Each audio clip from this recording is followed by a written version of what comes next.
Alright guys, so we're going to do a tutorial on how to properly do standing wraps, so just ignore Flash because he is really dirty.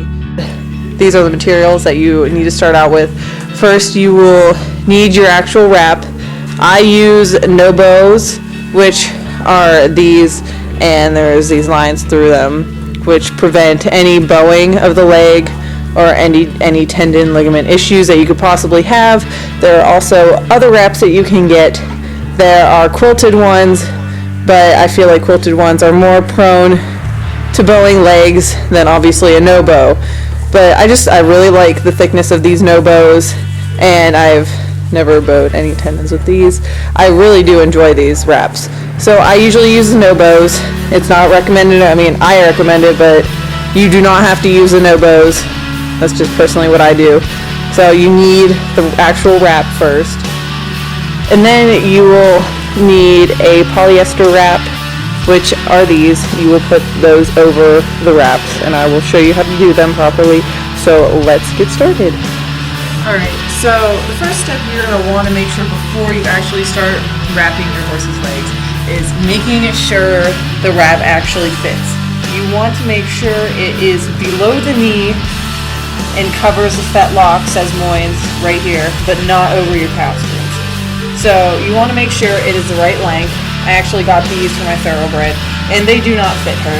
So what you're going to do is start on the inside right here where your tendons lie and wrap back against the bone.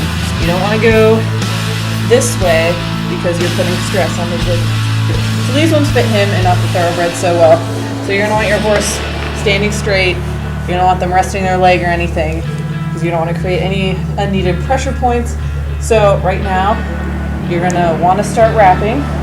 Try to make it as even as possible on the top and the bottom. So it's okay to go slow.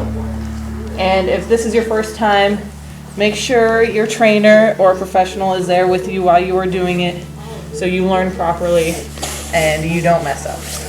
So next you want to get your little polyester wrap here, and just like you did with the no bow wrap or your standing bandage wrap, you're going to want to start in the middle here.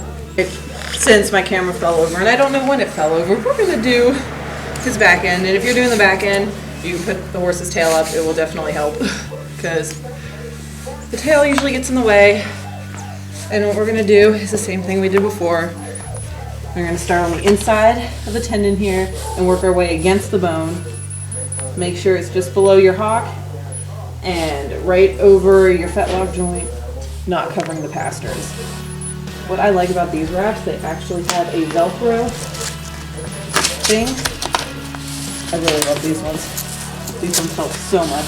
So if you can no bows like this, do it. I love these. We're going to get our polyester. Do the same thing. Start in the middle, right at the tendon. Work your way back against the bone. Work your way down. Make it moderately tight, not too tight. Just so your wrap stays on. I like a little bit of white showing. Again, it's just preference.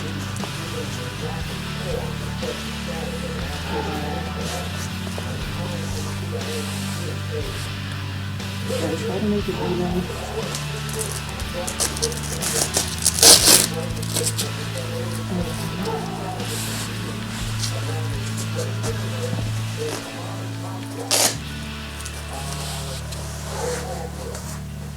And there's your hind end.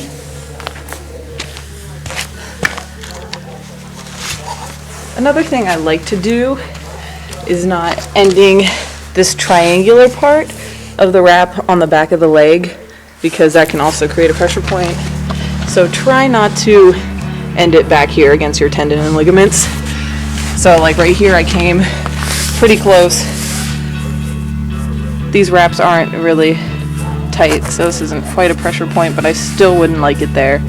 So if you're doing them, try to make sure this part either gets on the inside or outside of the leg, just not on the back of where your tendon and ligaments lie, because you do not want to bow any tendons. But that is your hind, and this is your front.